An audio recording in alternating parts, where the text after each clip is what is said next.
Friends, നമ്മുടെ പുതിയ ഒരു വീഡിയോയിലേക്ക് എല്ലാവർക്കും സ്വാഗതം കേട്ടോ. ഇന്ന് നിങ്ങളെ ഞാൻ പരിചയപ്പെടുത്താൻ വേണ്ടി പോകുന്നത് ഹാങ്ങിങ് റോക്സ്, വിക്ടോറിയയിലെ മെസീഡൻ മൗണ്ടൻസ് റേഞ്ചസിൽ വരുന്ന ഒരു സ്ഥലമാട്ടോ. ഹാങ്ങിങ് റോക്സ്. അപ്പോൾ നമ്മളുടെ വീട്ടിൽ നിന്നും ഏകദേശം 1.5 മണിക്കൂർ യാത്ര ചെയ്തിട്ടാണ് നമ്മൾ ഈ സ്ഥലത്ത് എത്തിയത് കേട്ടോ. അപ്പോൾ വണ്ടി നമ്മൾ അവിടെ പാർക്ക് ചെയ്തു. ഇനിയിപ്പോൾ ഭക്ഷണം കഴിച്ച് കഴിഞ്ഞതിന് ശേഷം നമുക്ക്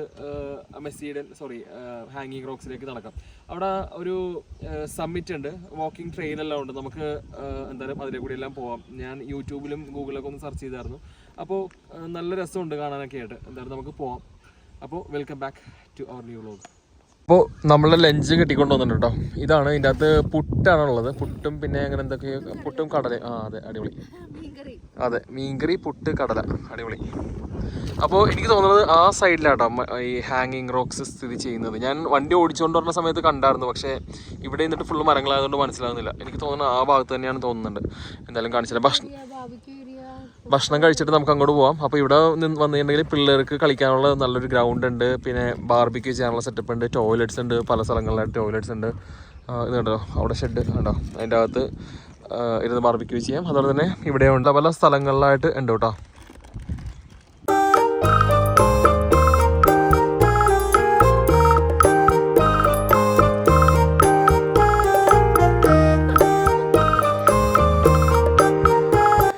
ഫ്രണ്ട്സ്, അങ്ങനെ നമ്മൾ ഹാങ്ങിങ് റോക്കിലേക്ക് നടന്ന് തുടങ്ങിയിട്ടാണ്.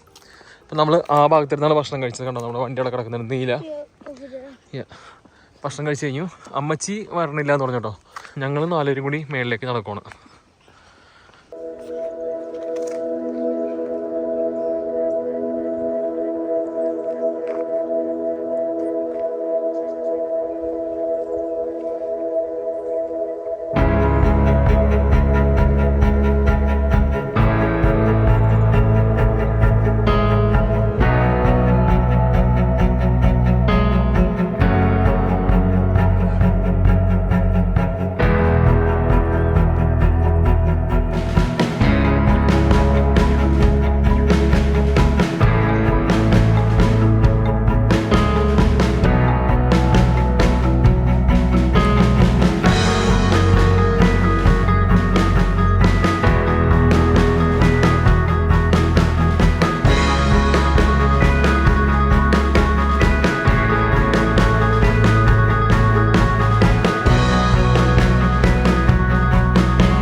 ഫ്രണ്ട്സ്, ഇതുണ്ടോ റോക്ക് ഹാങ് ചെയ്തിരിക്കുന്നത്. 2 പാറയുടെയും ഇടക്ക് മേളിൽ ഹാങ് ആയിട്ടിരിക്കുന്നത്.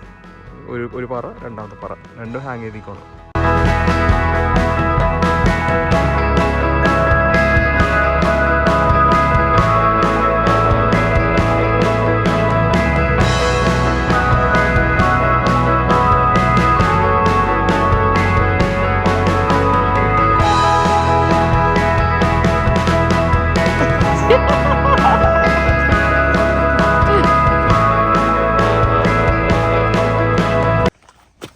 ഫ്രണ്ട്സ്, നമ്മൾ ഇങ്ങനെ നടന്നു പോകുന്ന സമയത്ത് വഴി തെറ്റാതിരിക്കാൻ വേണ്ടി അവരൊരു ആരോ വരച്ച് വെച്ചിട്ടുണ്ട് കേട്ടോ.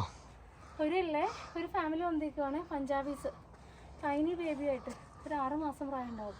കൊച്ചിനെ പൊക്കി പിടിച്ചോണ്ട് വന്നേക്കും അവര്. അത്ര വലിയ ഡേഞ്ചറസ് ആയിട്ടുള്ളൊരു സ്ഥലമല്ല, പക്ഷേ അറ്റത്തേക്ക് എത്തുമ്പോൾ ഇത്തിരി സ്റ്റീപ്പുള്ളതും സ്ലിപ്പറി ആയിട്ടുള്ള സ്ഥലങ്ങളൊക്കെ ഉണ്ടെന്ന് പറയപ്പെടുന്നുണ്ടേ. ഇങ്ങനത്തെ വഴികളൊക്കെ എല്ലാം പ്രത്യേകിച്ച് പിള്ളേരായിട്ട് വരുമ്പോൾ ശ്രദ്ധിക്കണം കേട്ടോ. ഇത്തിരി റിസ്ക്കിയാണ്. കാര്യം എങ്ങാനും കാലൊന്ന് തെറ്റിക്കഴിഞ്ഞിട്ടുണ്ടെങ്കിൽ കാലൊടിയാനുള്ള സാധ്യതകളൊക്കെ ഉണ്ടേ. ഇതുണ്ടോ, നമ്മളിങ്ങനെ ചവിട്ടിക്കാണെങ്കിൽ കയറി വരാൻ വേണ്ടിയിട്ട്.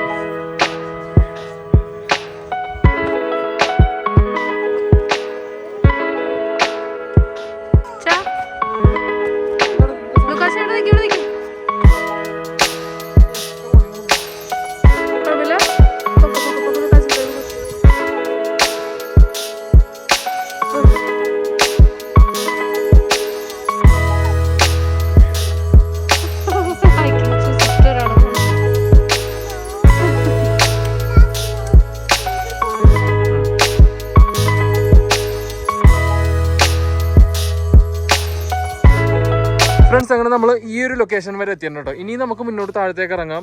ആ എഡ്ജിലൊക്കെ പോയിരുന്ന ഫോട്ടോ എടുക്കാം, നല്ല ലുക്ക് ഔട്ട് എല്ലാം കിട്ടും ആ അറ്റത്തൊക്കെ പോയിക്കുണ്ടെങ്കിൽ. പക്ഷേ നമ്മൾ അങ്ങോട്ട് മുന്നോട്ട് പോകും തോറും റിസ്ക് കൂടിക്കൊണ്ടിരിക്കുക. അപ്പം മേളിൽ നിന്ന് വന്ന ആൾക്കാർ നമ്മൾ ഇതിന് മുന്നേ ഫോട്ടോ കാണിച്ചു തന്നിരുന്നവർ ആ പാറയുടെ അറ്റത്ത് മേളിൽ ഇരുന്നിട്ട് കാല് താഴത്തേക്ക് ഇട്ടിരിക്കുന്നതൊക്കെ ആയിട്ട്. അപ്പം ഇൻ കേസ് അങ്ങനെ വീണിട്ടുണ്ടെങ്കിൽ നേരെ താഴത്തേക്ക് അങ്ങോട്ട് പോകും, കൊക്കയാണല്ലോ. അപ്പോൾ അതുകൊണ്ട് പിന്നെ നമ്മൾ പിള്ളേരെയും കൊണ്ട് നമ്മൾ അങ്ങനെ അധികം ഒരു പരിധിക്ക് അപ്പുറത്തേക്ക് നമ്മൾ റിസ്ക് എടുക്കുന്നില്ലേ. അപ്പോൾ അതുകൊണ്ട് എന്തായാലും നമുക്ക് തിരിച്ച് ഇവിടെ നിന്ന് ഇറങ്ങാം. ലുക്കാസ് വേണ്ടട്ടാ. എങ്ങോട്ടാ പോണേ? എന്റെ താഴത്തോട്ട് സ്റ്റീപ്പാന്ന് കേട്ടോ പറയുന്നത്. ഇതാണ് നമ്മൾ പറഞ്ഞ ഹാങ്ങിങ് റോക്ക് കേട്ടോ. ശരിക്കും നമ്മൾ നേരത്തെ കണ്ട് അതെല്ലാം ഹാങ് ചെയ്തോണ്ടിരിക്കണം. പക്ഷെ ഇതാണ് ഹാങ്ങിങ് റോക്ക് ഇവിടുത്തെ മെയിൻ. വലിയൊരു പാറ താഴത്തേക്ക് വീഴാതെ രണ്ട് സൈഡിലും ടച്ച് ആയിട്ട് ഇങ്ങനെ ഇരിക്കണം. ഒരു പാത്ത് വേണ്ട. ആണോ?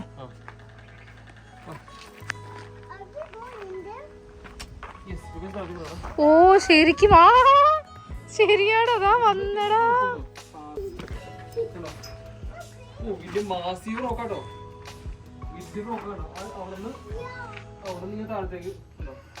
Lucas, are you holding the rock? അല്ല, ഓ ലൂക്കാച്ചനും പപ്പയും കൂടെ ഹോൾഡ് ചെയ്ത് പിടിച്ചേക്കണേ.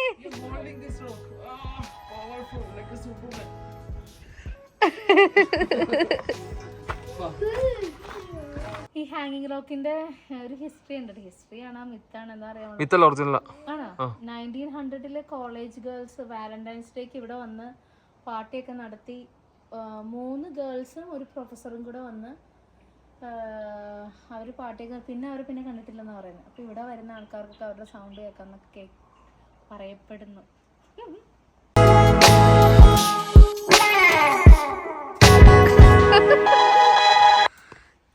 നെക്സ്റ്റത്തെ സ്റ്റേഷൻ വാമ്പയർ ക്ലിഫ്. ഇതാട്ടോ വാമ്പയർ ക്ലിഫ്. നമ്മൾ സമ്മിറ്റ് വോക്കെല്ലാം കഴിഞ്ഞ് ഇറങ്ങി വരുമ്പോഴത്തേക്കും ഇവിടെ ഒരു ഡിസ്കവറി സെൻറ്റർ ഉണ്ട് കേട്ടോ. ഫ്രീ എൻട്രി ആണ്.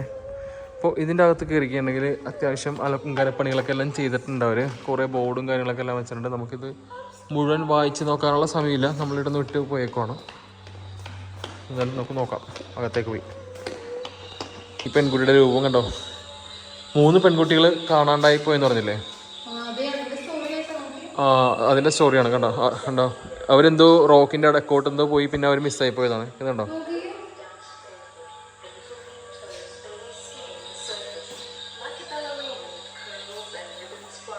ഇതുണ്ടോ റെപ്റ്റൈൽ സ്കിൻസ്, നമ്മുടെ സ്നേക്കും ലിസാർഡിൻ്റെ ഒക്കെ എല്ലാം സ്കിന്നാണ്.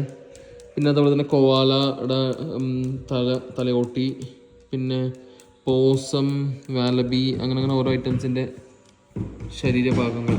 ഇതുണ്ടല്ലോ നമ്മള് ആ ലുക്ക് നമുക്ക് എവിടെന്നാണ് കിട്ടിയത്? നമ്മളെ വൈനറി അന്വേഷിച്ചില്ലേ, അപ്പൊ ഈ ലുക്ക് കിട്ടിയായിരുന്നല്ലേ നമുക്ക്?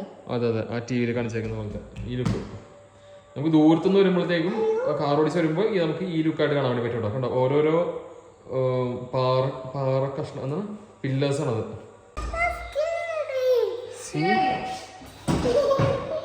ഫ്രണ്ട്സ്, നമുക്ക് ഇങ്ങനെയുള്ള ഓരോരോ സാധനങ്ങളുണ്ട്. നമുക്ക് ഇതിൻ്റെ അകത്തൂടെ നോക്കി കഴിഞ്ഞിട്ടുണ്ടെങ്കിൽ ഞാൻ നോക്കട്ടെ കാണിക്കാൻ പറ്റുമോ. കണ്ടോ ഓരോരോ ഐറ്റംസ്. അതുപോലെ തന്നെ ഇതിൻ്റെ അകത്ത് കാണിച്ചേ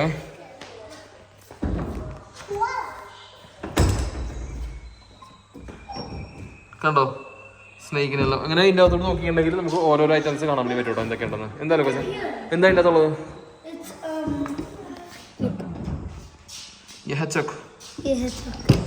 നമ്മളുടെ മൗണ്ടൻ്റെ ഒരു രൂപരേഖ ഉണ്ടാക്കി വെച്ചിട്ടുണ്ട് കേട്ടോ. ഇത് നമ്മളുടെ ബെൽഫാസ്റ്റിൽ നോർത്തേൺ അയർലൻഡിലുള്ള ആൾക്കാർക്ക് അറിയാൻ വേണ്ടി പറ്റും. ജെയിൻറ്റ് കോസ്വേ, അവിടെ ഈ ഹെക്സഗൺ ഷേപ്പുള്ള പില്ലേഴ്സ്, മില്യൺസ് ഓഫ് പില്ലേഴ്സ് അവിടെയുണ്ട്, പാറ കഷ്ണങ്ങൾ. അതേപോലെ തന്നെ ഇത് പക്ഷേ അങ്ങനത്തെ ഷേപ്പല്ല, പല ടൈപ്പ് പാറകളാണ്. പക്ഷേ വലിയ മാസീവ് പില്ലേഴ്സാണ് ഈ പൊങ്ങി നിൽക്കുന്നത്. ഫ്രണ്ട്സ്, നമ്മൾ വണ്ടി പുറത്തേക്ക് ഇറക്കാൻ വേണ്ടിയിട്ട് ടിക്കറ്റ് എടുക്കണം കേട്ടോ. $10 ടിക്കറ്റിൻ്റെ വില കേട്ടോ. അപ്പോൾ ആൾക്ക് പെർ ഹെഡിനുള്ള പൈസ, ഒരു വണ്ടിക്ക് $10, അങ്ങനെയാണ് അതിൻ്റെ റേറ്റ് കേട്ടോ. അപ്പോൾ ഞാനിപ്പോൾ കാണിച്ച ഈ കഫേയുടെ തൊട്ട് പുറകിൽ തന്നെയാണ് ഈ ടിക്കറ്റ് കൗണ്ടർ. നമ്മൾ കാർഡ് അല്ലെങ്കിൽ ക്യാഷ് ഇട്ടിട്ട് നമുക്ക് ടിക്കറ്റ് പർച്ചേസ് ചെയ്യാം. ഓക്കെ, അപ്പോൾ ഇതുണ്ട്, ഇതിൻ്റെ അകത്ത് ബാർ കോഡ് ഉണ്ട്. നമ്മൾ ഇറങ്ങുന്ന സമയത്ത് ഇത് കാണിച്ച് ഇറങ്ങുക. ഓക്കെ, അപ്പോൾ അമ്മച്ചി വണ്ടിയുടെ അകത്ത് വെയിറ്റ് ചെയ്യുവാണേ. 2 മണിക്കൂറായി അമ്മച്ചി. അപ്പോൾ എൻ്റെ പുറകിൽ കണ്ടില്ലേ, 2 മണിക്കൂറോളമായി അമ്മച്ചി വണ്ടിയുടെ അകത്ത് നമ്മൾ വെയിറ്റ് ചെയ്യണം. കാര്യം അമ്മച്ചിക്ക് മേലിലേക്ക് കയറാൻ വേണ്ടിയിട്ട് വലിയ താല്പര്യമില്ല എന്ന് പറഞ്ഞു. അപ്പോൾ അതുകൊണ്ട് ഇത്ര നേരം അമ്മച്ചി വണ്ടിയുടെ അകത്ത് ഇരിക്കുവായിരുന്നു കേട്ടോ. എങ്ങനെയുണ്ടായി? എത്ര നേരം വണ്ടിയുടെ അകത്ത് ഇരുന്നിട്ട്? ഉറങ്ങിയോ? ഉറങ്ങിയല്ലേ? ആ അടിപൊളി. അപ്പോൾ കുഴപ്പമില്ല. ഫ്രണ്ട്സ്, അങ്ങനെ നമ്മൾ വണ്ടി എടുത്തു കേട്ടോ വീട്ടിൽ പോകാൻ വേണ്ടി. അപ്പോൾ നോക്കാൻ നേരം നല്ല അടിപൊളി കാഴ്ച. നമ്മളെ കങ്കാരുക്കുട്ടന്മാർ നിരന്ന് നിൽക്കുക കേട്ടോ. ഇതുണ്ടോ?